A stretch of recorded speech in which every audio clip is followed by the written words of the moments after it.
momentum going well to her side, but Melissa Jefferson-Wooden streaks away in the closing stages, 10:61. This 24-year-old girl from a small South Carolina town once put her athletic dreams on hold to save her father's life.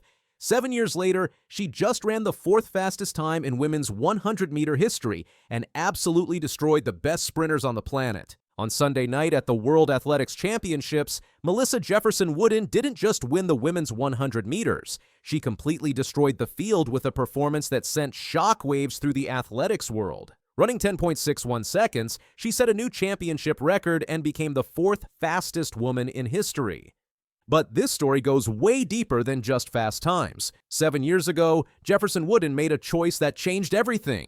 When she was just 17, her father was diagnosed with a rare blood condition that threatened his life.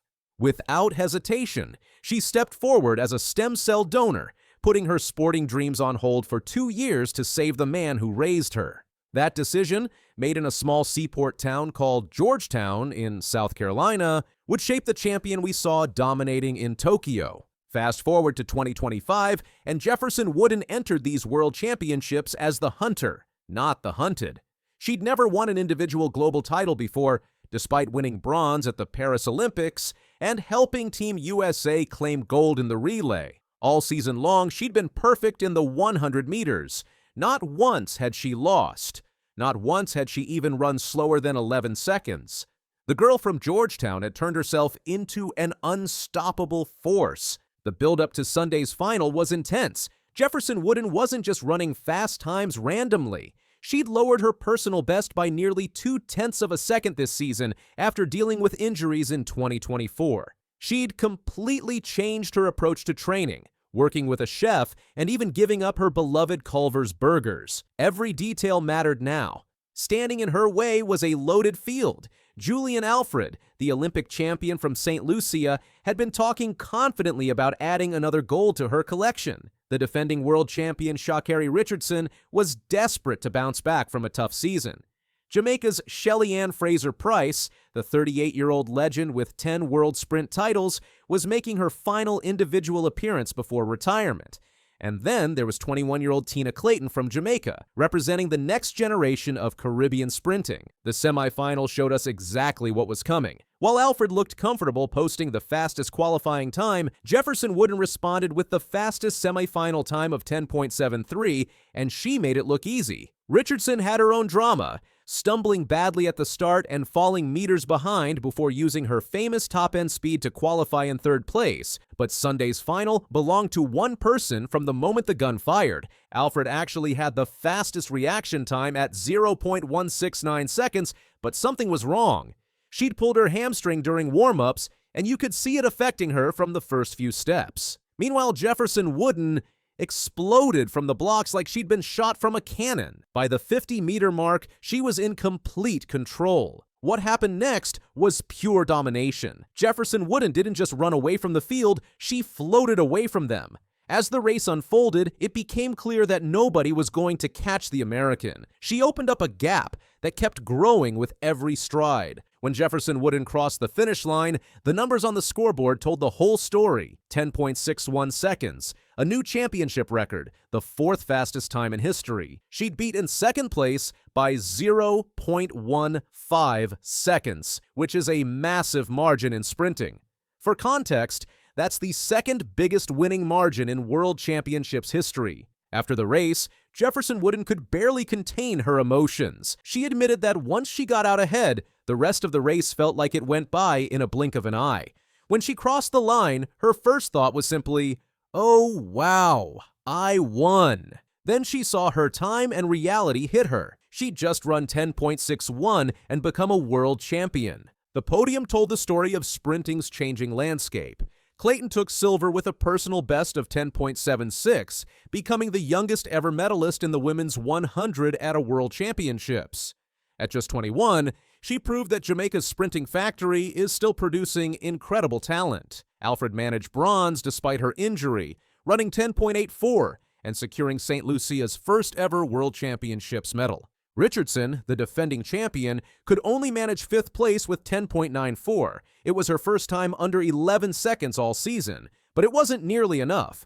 Jackson finished fourth in 10.88, while the great Fraser-Pryce ended her individual career with 6th place in 11.03. The crowd gave the Jamaican legend the biggest cheers of the night as she was introduced, recognizing a true icon of the sport. What makes Jefferson-Wooden's performance even more remarkable is the journey that brought her here. This is someone who describes herself as a village kid from Georgetown, South Carolina. She had just 2 partial college scholarship offers before making it to Coastal Carolina. When her father got sick, she didn't hesitate to put everything on hold to help save his life. That decision shaped who she became as both a person and an athlete. When asked about her mindset, Jefferson-Wooden talks about discipline and doing the extra work needed to achieve your goals. She completely changed her lifestyle this season, working with a chef and focusing on every detail of her preparation. The numbers from her 2025 season are just incredible. She went undefeated in both the 100 and 200 meters. She had multiple races where she ran sub 10.8 times into strong headwinds. At the U.S. Championships, she ran 10.65 to equal what was then the 6th fastest time in history. She'd been building toward this moment all year. But success also brought challenges. Working with coach Dennis Mitchell, Jefferson-Wooden faced criticism from some quarters. Her teammate Gabby Thomas had posted on social media that doping coaches should be banned for life, a clear reference to Mitchell's past issues with performance-enhancing drugs. When asked about these comments after her victory, Jefferson-Wooden refused to engage with the controversy. She simply said she surrounds herself with people who believe in her and support her growth as an athlete. The performance in Tokyo puts Jefferson-Wooden in rare company. She's now the fastest American woman alive, surpassing Carmelita Jeter on the all-time list. Only 3 women in history have run faster: Florence Griffith Joyner with her world record of 10.49, Elaine Thompson-Herah with 10.54, and Fraser-Pryce with 10.60. When asked if she might one day chase FloJo's world record, Jefferson-Wooden didn't rule it out, saying that Griffith Joyner has put a number out there that's definitely worth chasing. The same evening also saw Jamaica's Oblique Seville win the men's 100 in 9.77, with Usain Bolt watching from the stands as his countryman became the first Jamaican man to win a global 100-meter title since Bolt himself in 2015. It was a night that showcased both the past and future of sprinting. For Jefferson-Wooden, this is just the beginning. She's entered in the 200 meters later this week, where she has the 2nd fastest time in the world this year. She's aiming to become just the 2nd woman in 30 years to complete the 100 to 200 double at a World Championships. The last to do it was Fraser-Pryce herself back in 2013. After years of being the hunter, Jefferson-Wooden is now the hunted. But based on what we saw in Tokyo, that target might be exactly where she wants it. Georgetown, South Carolina, already named a day in her honor after the Olympics. They might need to make it a week after this performance. This wasn't just a victory, this was a statement that American sprinting has a new queen, and she's just getting started. Faith Kipyegon's powerful message is breaking the internet, but it's not just about medals. What she said could change the way young girls everywhere look at their future. Faith Kipyegon, the undisputed queen of middle-distance running, is heading to the Tokyo World Championships with history in her sights. Already a double Olympic and world champion, Kipyegon is chasing a rare and ambitious goal: to defend both her 1,500 meters and 5,000 meters titles, a feat no athlete has ever repeated at the world level. But for Kipyegon, Tokyo is about more than medals. Speaking to reporters ahead of the championships, she explained her philosophy simply. It's a mindset, also about preparation and being patient. It's all about what you want to achieve for the next generation to look up to you. For her, every stride is a message not just to competitors, but to young girls everywhere who see her as proof that dreams are worth chasing. From the start of her career, Kipyegon made it evident that she was not chasing short-term victories. Her training philosophy has always been rooted in consistency, not just bursts of brilliance. She believes that the difference between being good and being great is the mindset one brings to the track every single day. She has often repeated that success is not built overnight, it's a result of mental focus layered over years of work. That perspective has carried her to the very top of world athletics. Her mindset is not about chasing perfection, but about managing challenges with patience. In interviews leading up to Tokyo, she said that it takes years to reach the point where results reflect the work. She explained that even when form isn't perfect, or when a race doesn't go her way, she keeps faith in the process. That patience has been one of her strongest weapons, separating her from competitors who may look for instant results. Preparation is another cornerstone of her success. Faith Kipyegon does not train with the short-term goal of a single championship. Her preparation spans cycles carefully designed to peak when it matters most. She has spoken about how every run, every gym session, every recovery plan is mapped out with discipline. This preparation is not glamorous, but it is relentless.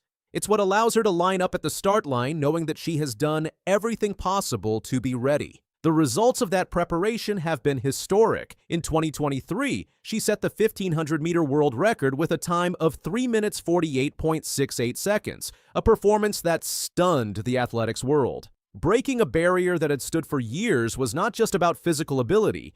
It was the culmination of patience, training, and mindset aligning at the perfect moment. It was a record that validated her philosophy, proving that discipline pays off. But Faith Kipyegon is not defined by records alone.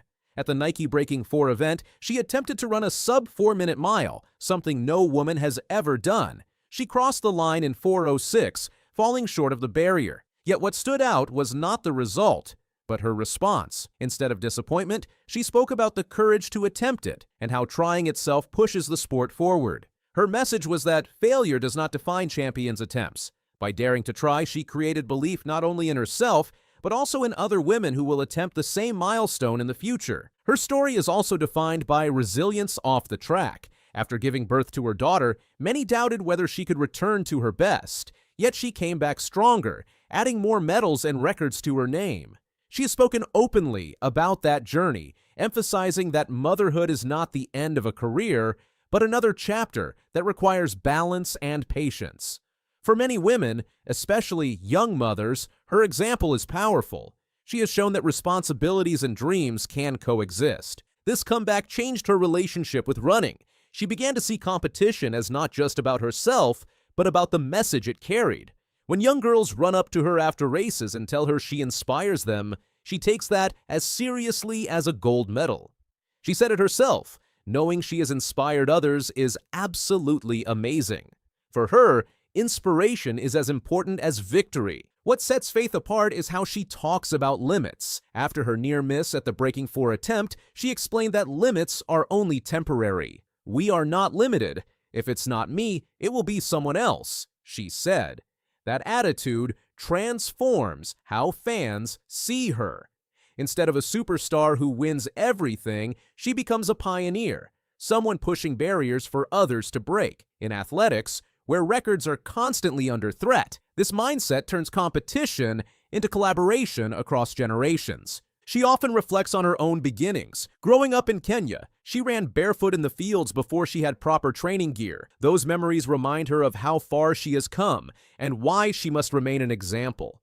She wants young girls in villages, whether in Kenya or anywhere else, to see her story and believe they can reach world stages too. Running is her career, but her mission is larger: to leave a legacy that tells young athletes that their dreams are possible, no matter where they start. Her journey has also reshaped how women in athletics are viewed. She has said repeatedly that women don't have to limit themselves.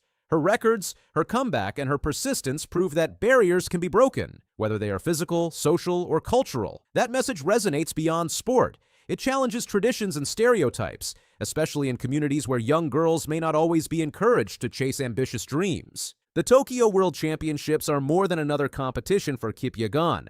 For her, they are a platform to continue sending this message. She is not going to Tokyo simply as a favorite for medals. She is going with the purpose of inspiring the next generation. She knows every stride on that track is being watched by young athletes across the world.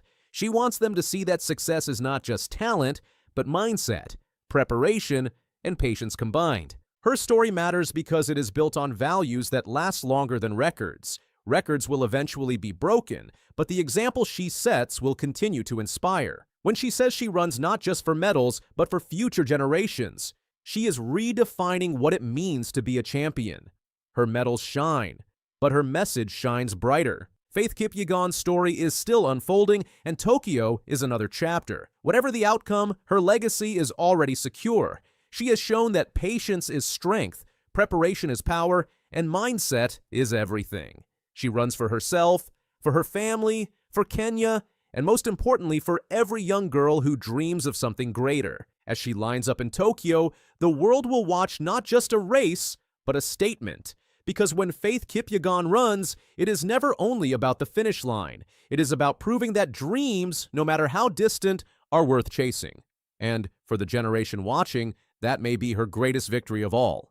Let's start in Paris, shall we? What was a huge night on the track at the Stade de France. We've just seen the 200-metre final. It was absolutely incredible.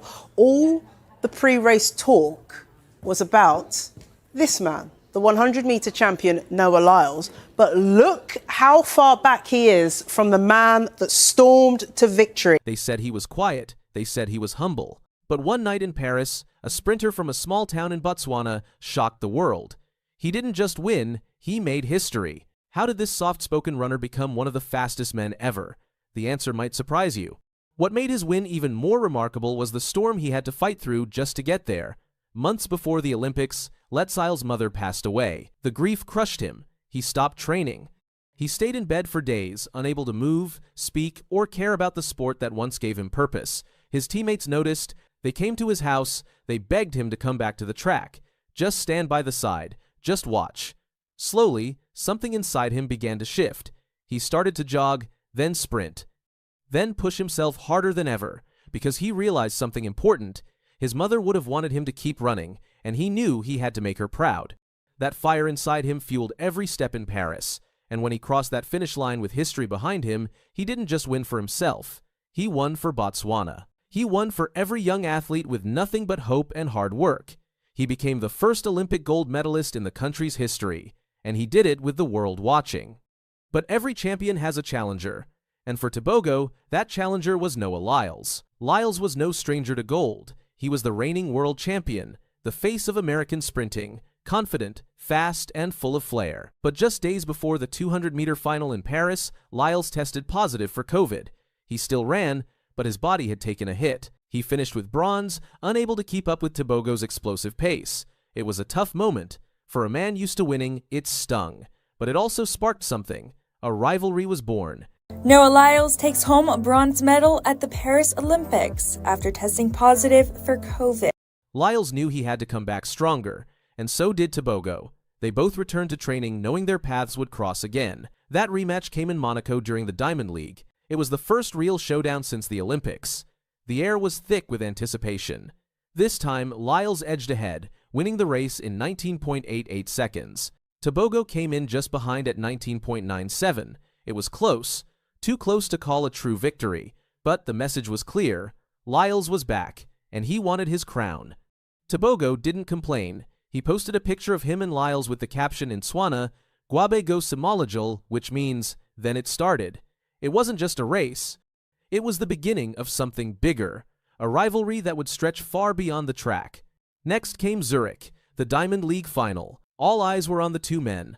Lyles came out flying. He took the lead early and held off a hard-charging Tebogo at the line. The final times, Lyles with 19.74, Tebogo just 0.02 behind. Lyles celebrated with 6 fingers in the air. It was his 6th Diamond League title, a record. But Tebogo was not discouraged. He praised Lyles for his consistency, but made it clear the fight was far from over. He knew what he was chasing, and he was getting closer. What makes this rivalry so captivating is not just the races, but the personalities behind them. Lyles is electric. He walks into the stadium with confidence, sometimes with music in his ears, a smile on his face, and all eyes on him. He thrives in the spotlight. He talks boldly. He celebrates loudly. And he delivers results. Tebogo is the opposite. He's focused, quiet, sharp.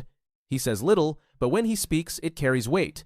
He trains in silence and lets the clock do the talking. He doesn't flex or boast. He simply shows up and runs like his life depends on it. And in some ways, it does. Their differences only make the battle more exciting. 2 men, 2 styles, 1 lane to glory.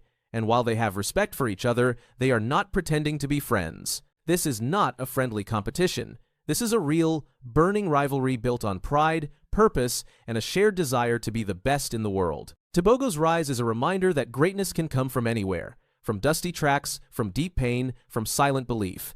He didn't grow up with the same resources as his rivals, but he has something else: heart, grit, and a vision that goes beyond gold. As the countdown to Tokyo continues, every moment matters. Every second on the track, every rep in the gym, every choice to rest or push harder. The margins are razor thin, and the pressure is growing. Behind the scenes, coaches are studying tape, teams are analyzing split times, strategies are being drawn, but once they step on that track, none of that matters. It will be two athletes, one dream. And nothing to hide behind,